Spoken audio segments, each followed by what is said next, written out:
Hi friends, court నుంచి వచ్చిన lawyer నోటీస్ని చూసి షాక్ అవుతారు ఆదిత్య, సునంద, శశికాంత్. వెంటనే ఆనందిని పిలిపిస్తారు. అత్తయ్య గారు రమ్మన్నారంట అని అడుగుతుంది ఆనంది. నీకు ఉన్న కృతజ్ఞత నీ జ్యోతమ్మకు లేదు ఆనంది అంటుంది సునంద. ఏమైంది అత్తయ్య గారు? నువ్వే చూడు అని లెటర్ ఆనందికి ఇస్తుంది సునంద. ఆ లెటర్ని చూసిన ఆనంది కూడా షాక్ అవుతుంది. బస్తీ తరపు నుంచి మీ జ్యోతమ్మ నాకు లాయర్ నోటీసు పంపించింది. మీ జ్యోతమ్మ బస్తీ కేసు టేకప్ చేసింది అంటే మేము అన్యాయం చేస్తున్నామనే కదా. ఓ కృతజ్ఞత లేని మనిషిని నువ్వు ఆరాధిస్తున్నావు.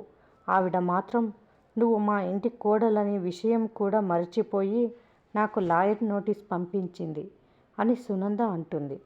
దాంతో ఆనంది బాధతో తల వంచుకుంటుంది. మరి ఈ లాయర్ నోటీస్ పంపించింది జ్యోతియేనా, లేక జ్యోతి పేరు మీద జీవన ఈ కుట్ర చేసిందా? తెలుసుకోవాలంటే మరిన్ని అప్డేట్స్ కోసం ప్లీజ్ సబ్స్క్రైబ్ చేయండి, లైక్ చేయండి. Thanks for watching.